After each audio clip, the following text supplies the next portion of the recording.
Sir इतने दिन बाद आज आप ममता दीदी के वहाँ आए, इतने दिन बाद नहीं, आप भूल गए जो जिस दिन 4 तारीख को रिजल्ट दिखे, शायद 7 तारीख को रविंद्र जयंती थी।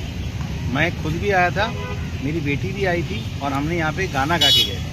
तो इतने दिन के बाद नहीं, उनके साथ मैं बिल्कुल टच में हूँ, मोबाइल में भी टच में हूँ, बात में भी हूँ। और आज जो है मैं बाहर भी था, बैंकॉक भी गया था, उसके बाद मुंबई था, लेकिन आज पहले से ही मैंने कह दिया था कि आज मिलना था और डायरेक्ट के साथ भी टच में हूँ।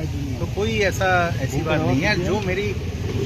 मुझे जो भी बात कहनी है, जब मुझे लिखना होता है, मैं ज़्यादा नहीं लिखता हूँ, आप लोग कुछ पढ़ते हैं, तो कोई इतने दिन बाद की नहीं। सबसे पहले ही शायद मैं आया था उस दिन, और ज़्यादा कोई नहीं था। सर बीते कल ऋतुव्रत बनर्जी ने प्रेस कॉन्फ्रेंस करके हाई कोर्ट का एक वर्डिक्ट का रेफरेंस देते हुए कहा कि हम ही असल तृणमूल है, अगर दूसरा इसको कोई क्लेम करता है तो वो गैर कानूनी है। कैसे देख रहे हैं सर? ये क्या बोलेंगे, आप लोग खुद बताइए। थोड़ी बहुत देखिए, हम बॉम्बे में इस शब्द को हमेशा बोलते हुए सुना है लोगों को कि दुश्मनी करो तो जम के करो, लेकिन इतनी गुंजाइश छोड़ दो कि आँख मिले तो शर्मिंदा ना होना पड़े।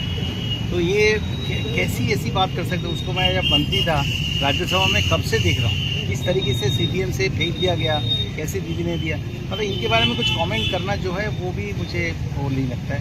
करने दीजिए उनको, जो करने दीजिए। अपने इलाके में जाके रिजाइन करके दोबारा जीत के अगर आएंगे तो हम इनको मानते हैं। बाबूदा, आपके 3 पुराने सहयोगी आज राज्यसभा के लिए नॉमिनेशन फाइल किए हैं। एक एक करके दीजिए।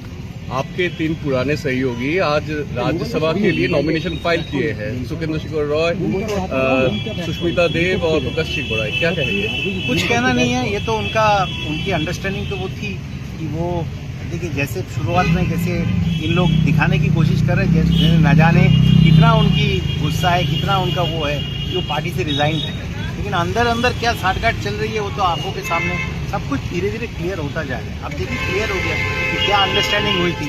अब देखने वाली बात मुझे सिर्फ इतनी है कि जो लोग अपने आप को बचाने के लिए ये जो गद्दार पार्टी बनाया या जो भी तोड़ के अपना केंद्र में भी पार्लियामेंट में इधर उधर किया है, क्या उन लोग क्या सब धुले हुए तुलसी हो गए, या उनके खिलाफ भी जो भी चालू केस है वो भी चालू रहेगा?